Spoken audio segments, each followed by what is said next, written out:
అన్యాయం చేయొద్దని నేను అంటున్నా, రమ్మంటున్నా, కలిసి పోదాం అంటున్నా.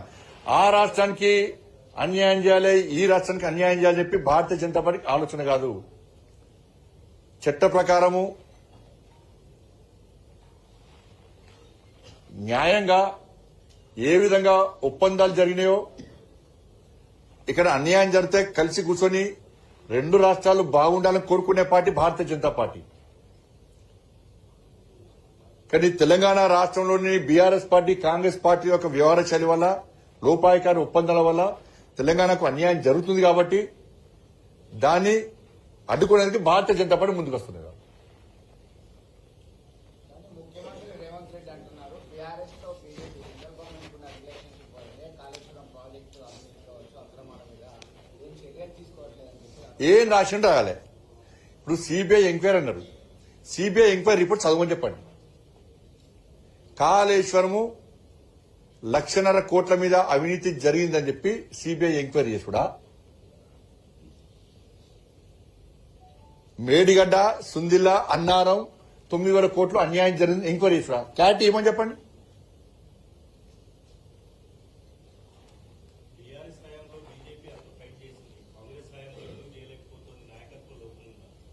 చేస్తున్నామన్నా, ఇప్పుడు రోజు చేస్తున్నాం, రోజు ఏమడుతుంది. ఇప్పుడు గింత చేస్తే కనీసం క్లిప్పింగ్లు మీరే పెడుతుంది, అప్పుడు బ్రేకింగ్లు మీరే పెడుతుంది. గింత కష్టపడితే అపేస్ కౌన్సిల్ మీటింగ్ ఎప్పుడు పెట్టాలని నేను పెట్టించిన. అవన్నీ మీ దగ్గర ఉన్నాయి. టీవీ చూస్తే మాకు ఇలా బాధ అనిపించాలి పెట్టండి. నేను ఇవాళ టీవీలు చూసినాక అరే అసలు కొట్టాడింది మమ్మల్ని పక్కకు పెట్టిర్రు, బీఆర్ఎస్ వర్సెస్ కాంగ్రెస్ అని తీసుకొచ్చి వాళ్ళు కొట్టాడింది, వాళ్ళు బూతులు మాట్లాడుకుని చూపడుతుంటే ఇలా బాధ అనిపించే, ఇలా ఆవేదనతోని ఇలా మీడియా సమావేశం పెట్టిన ఆధారాలతో సహా నేను చెప్పిన దాని తప్పుడు చెప్పండి, నేను ప్రూఫ్ పంపిస్తా.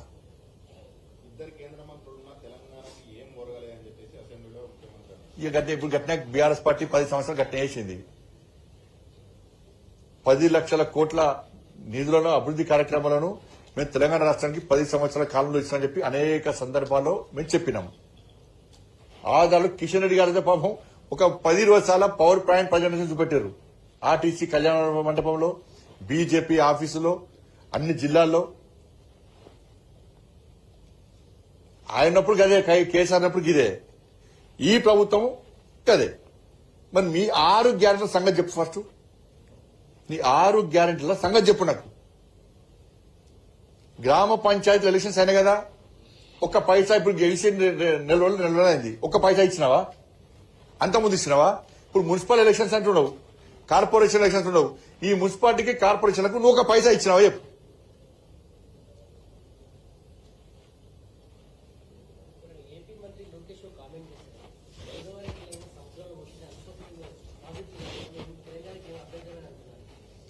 చెప్పాలి, రాష్ట్ర ముఖ్యమంత్రి గారు సమాధానం చెప్పాలి.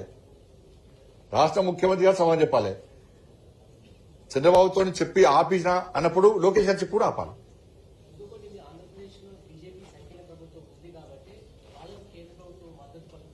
ఏడ మద్దతే ఆపింది మేమే, ఏడ మద్దతు చెప్పరాదు. ఇప్పుడు ఇన్ని పేపర్లు చూపెట్టినా, అన్ని ఆధారాలు చూపెట్టినా, నేను ఇన్ని లేఖలు రాష్ట్రం పేపర్, మీ రాష్ట్ర పేపర్లే మీకు చూపెట్టినా. నేను బీజేపీ కొట్టాడేది చూపెట్టినా, కేంద్రం ఆపింది చూపెట్టినా. ఎక్కడైనా కేసీఆర్ ఆపినట్టుందా? ఎప్పుడన్నా దీన్ని ఎక్కడైనా రేవంత్ రెడ్డి గారు కానీ, ఇప్పుడు నా ఉత్తమ్ కుమార్ గారు అప్పుడు ఆపినట్టు లేఖలున్నాయా? ఏ పేపర్లలో వచ్చినాయా? కేంద్ర ప్రభుత్వమే ఆపినట్టు ఆధారాలు కూడా పెట్టాను నేను. ఇక కేంద్ర ప్రభుత్వం అటు సపోర్ట్ చేస్తుంది కంటే ఎట్లంటారు? ఇప్పుడు సాల్వ్ చేయడానికి మేము ఉన్నాం కదా. కానీ అన్యాయం చేసింది ఎవరు? అన్యాయం చేసింది ఎవరు? దావత్ ఇచ్చి రొయ్యలకు ఫ్రై, చేపలు తిన్నది ఎవరు? ఒప్పుకున్నది ఎవరు?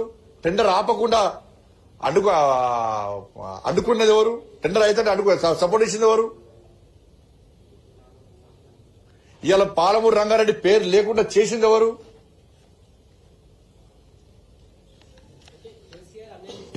కాంగ్రెస్ కూడా అన్యాయం చేసింది. ఇది చేసింది, ఈ యాక్ట్ ఇది కాంగ్రెస్ పార్టీ హయాంలో జరిగింది. ఇది పాలమూరు రంగారెడ్డిలో కూడా చేసింది కాంగ్రెస్ పార్టీ. ఇది రియాలికేషన్ యాక్ట్ అండి జిల్లా. మరి పాలమూరు రంగారెడ్డి ఎందుకు లేదు? పోలవరం ఉన్నది ఇలా ఈ యాక్ట్ మొత్తంలో పోలవరం ఉన్నాను ఒకసారి పొద్దున్న దగ్గర నేను యాక్ట్ పంపిస్తా ఈ పోలవరం దీనిలో ఉంది పోలవరం ఇందులో పోలవరం ఉంది ఇలా నదీ జలాల విషయంలో తెలంగాణ ఆంధ్ర ఈ రెండింటి విషయాల్లో వీళ్ళు పార్టీలో మోసం చేసే అది ఇది అంటున్నారు కదా. రేపు నదుల అనుసంధానం అనేది కేంద్రం ఒక బృహత్తర ప్రణాళిక తీసుకురాబోతుంది. దానిలో భాగంగానే ఇటు గోదావరి నుంచి శ్రీశైలానికి నీళ్లు తీసుకుపోవడానికి వాళ్ళు సిద్ధమైంది ఏపీ. అది నదుల అనుసంధానంలో భాగమవుతుందా? ఇప్పుడు మాకు అన్న కేంద్ర ప్రభుత్వం యొక్క ఆలోచన ఈ రాష్ట్రానికి ఆ రాష్ట్రానికి అన్యాయం చేయాలని కాదు. కేంద్ర ప్రభుత్వము రెండు రాష్ట్రాలకు న్యాయం చేయాలి, రెండు రాష్ట్రాలు బాగుండాలని కోరుకునేటువంటి ప్రభుత్వం. దాన్ని ఎవరైనా కూడా పోరాటం దీని ఉంది చదివిపోతుంది.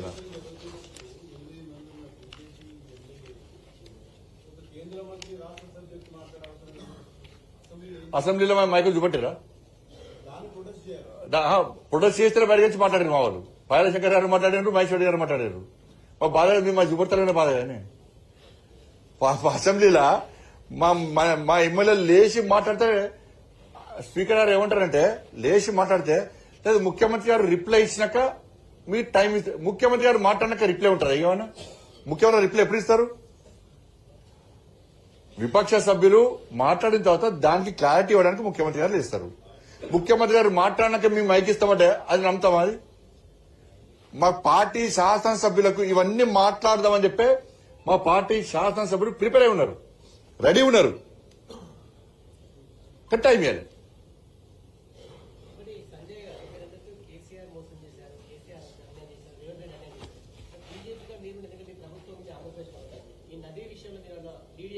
ఇప్పుడు లీడ్ అన్యాయం జరగద్దని మేము కొట్టాడుతున్నాం కదా, ఆపిందే మేము కదా, ఇంకా లీడ్ చేయమంటావు?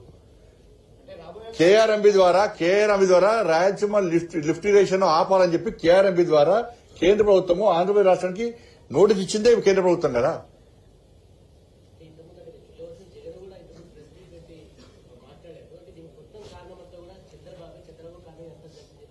ఇక అది వాళ్ళ రాష్ట్ర ఐక్య దాన్ని నేను పోతున్నా, వాళ్ళు అనుకుంటే మన రాష్ట్రం అది. నదీ జలాల వివాదం మీద మరొకసారి కోఆర్డినేట్ చేసే అవకాశం ఉంటుందా? పెద్దన్న పాత్ర పోషించే అవకాశం ఉంటుందా? కేంద్ర ప్రభుత్వము ఫస్ట్ వీళ్ళ మైండ్ సెట్ మారాలి.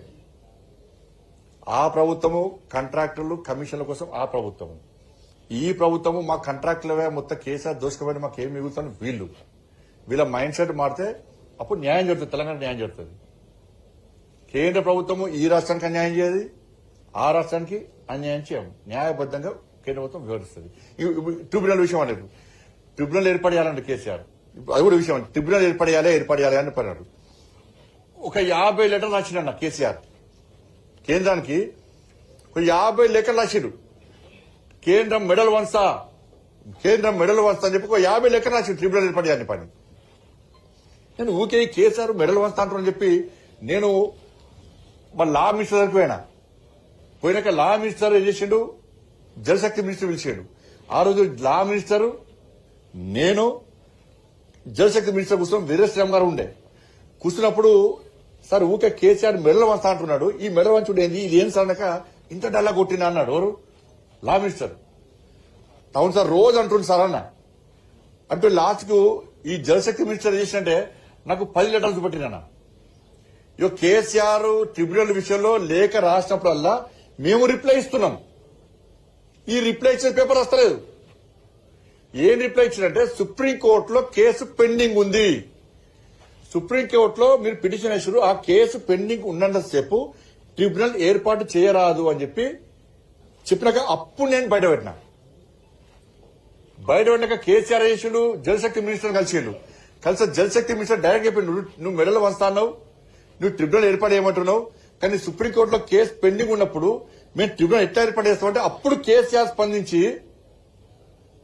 ఎస్ నేను కేసు విత్డ్రా అవుతా అని చెప్పన్నాడు.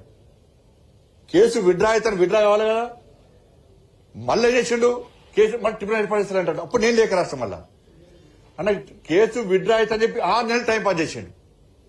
6 నెలలు టైం పాస్ చేసి లాస్ట్ కేసు విత్డ్రా అయ్యాడు. విత్డ్రా అంటే ట్రిబ్యునల్ ఏర్పాటు చేసినాం మనం.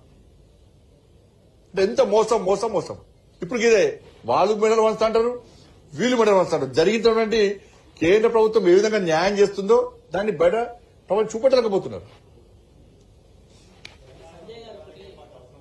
ఈ జలం కానీ కొత్త రాజకీయ పార్టీలు పోరు. ధన్యవాదాలు అన్న, ధన్యవాదాలు. ఈ సబ్జెక్ట్ అడగండి. ఏ సబ్జెక్ట్ ఏ సబ్జెక్ట్ 6 ఏళ్ల నుంచి మీరు కాళేశ్వరంలో అవినీతి జరిగింది ప్రెస్ మీట్లో కూడా సుమారుగా 1,00,00,000 కోట్ల అవినీతి జరిగింది. ఇప్పటికీ సిబిఐ సంబంధించిన ఎంక్వైరీ కోసం రాష్ట్ర ప్రభుత్వం లేఖ రాసింది. ఇప్పుడు దానికి క్లారిటీ ఇచ్చిన రాష్ట్ర ప్రభుత్వము ఏం లేఖ రాసింది? సిబిఐ ఎంక్వైరీ దేని మీద చేయాలి? 9,000 కోట్ల రూపాయల అన్యాయం జరిగిందా? 1,50,000 కోట్ల రూపాయల అన్యాయం జరిగిందా? క్లారిటీ ఇవ్వమని చెప్పండి. రాష్ట్ర ప్రభుత్వం ఏ లేఖ రాసింది? రాష్ట్ర ప్రభుత్వం అవినీతి పూర్తిగా కాళేశ్వరం ప్రాజెక్టులో అవినీతి జరిగిందని రాయమని చెప్పండి. ఓన్లీ కాళేశ్వరం మొత్తం 1,00,000 కోట్ల ప్రాజెక్టు అన్యాయం జరిగిందా, లేకుంటే పోతిరే ఇది సుందిల్లా, మేడిగడ్డ, అన్నారం మాత్రమే అన్యాయం జరిగిందా? మీడియాకు ఆ లేఖ రిలీజ్ చేయమని చెప్పండి, నేను మాట్లాడతాను. సిబిఐ నేరుగా డైరెక్ట్ విచారణ జరపరాదు. రాష్ట్ర ప్రభుత్వం కోరాలే, లేకుంటే కోర్టు ఆదేశాలు ఇవ్వాలి. అది నాకు తెలిసి చెప్తాను. సిబిఐ మా జీవన సంస్థ కాదు, లేకుంటే బండి సంజయ్ చెప్తున్నావు, లేకుంటే మోడీ గారు చెప్తున్నా సిబిఐ విచారణ జరిపేది కాదు. కాబట్టి హైకోర్టు చాలే. రాష్ట్ర ప్రభుత్వం లేఖ రాసింది. ఏం రాసింది రాష్ట్ర ప్రభుత్వం లేఖ? మేము 1,00,000 కోట్లు అన్యాయం జరిగిందని మేము అంటున్నాం. కానీ రాష్ట్ర ప్రభుత్వం ఏం రాసింది? సుందిల్లా, మేడిగడ్డ, అన్నారంలో మాత్రమే అన్యాయం జరిగిందని రాసింది. దానిలో క్లారిటీ ఇవ్వని అప్పుడు అంటున్నాం, ఇప్పుడు అంటున్నాం మళ్ళా కూడా. ధన్యవాదాలు అన్న. రాయలసీమ ఎత్తిపోతల చుట్టూ, రొయ్యల పులుసు చుట్టూ, చేపల పులుసు చుట్టూ ఇప్పుడు అంతా తిరిగింది రాజకీయం అంతా. అసలు జగన్ ఏమంటున్నాడంటే అసలు రాయలసీమ ఎత్తిపోతల విషయంలో రేవంత్ రెడ్డికి చంద్రబాబు లొంగిపోయాడు అంటున్నారు. ఇక్కడనో రేవంత్ రెడ్డి మొత్తం అబద్దాలు చెప్పినట్టు మీరు అంటున్నారు. దీన్ని ఎట్లా చూడాలి సార్? జగన్ చెప్పేది కరెక్టా, మీరు చెప్పేది కరెక్టా, రేవంత్ రెడ్డి చెప్పింది? ఇప్పుడు వాళ్ళు ఏమన్నారు? ఫస్ట్ ఇప్పుడు మీకు క్లారిటీ ఇస్తాను. కేసీఆర్ గారు, హరీష్ రావు గారు ఏమన్నారు? మొన్న లేదా కేసీఆర్ గారు ఆపిండు అన్నాడు, జగన్తో చెప్పి ఆపిండు అన్నారు. రేవంత్ రెడ్డి గారు ఏమన్నారు? నేను మొన్న కలిసినప్పుడు చంద్రబాబు చోలే చెప్పినా అన్నాడు లేదా? మళ్ళీ ఏం చేసారు వాళ్ళు? వాళ్ళతో ఉంటారుకుంటారు. ఎస్, రేవంత్ రెడ్డి మాట్లాడు ఆల్రెడీ అంటున్నాడు. హరీష్ రావు ఏమన్నాడు? జగన్ ఆపిన అంటున్నాడు. ఇదంతా కన్ఫ్యూజ్ చేయడానికి. కానీ ఆపింది ఎవరు? ఆపింది మేము. కేఆర్ఎంబి లేఖ రాసింది ఆంధ్రప్రదేశ్ రాష్ట్రానికి అంటున్నాను. ఆ రోజే, నిన్న మొన్న ఆపింది కాదది.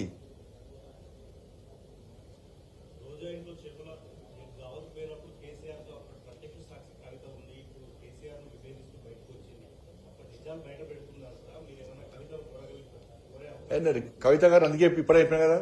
కవితక్క ఇంత ఫస్ట్ చెప్పింది అదే చెప్పినా కదా. కవితక్క అప్పుడు బీఆర్ఎస్ పార్టీ హయాంలో జరిగిన అవినీతిని బయటపెట్టడాన్ని మేము స్వాగతిస్తున్నాం. పక్క కవితక్క కాదు, ఎవ్వరు అవినీతిని బయటపెట్టినా మేము స్వాగతిస్తాం. కాబట్టి కవితక్క అప్పుడు జరిగింది ఎందుకు చెప్తే పెడితే బాగుంటుందని నేను కూడా అనుకుంటున్నా. నేను కూడా రిక్వెస్ట్ చేస్తున్నా. సో ధన్యవాదాలు. చాలు.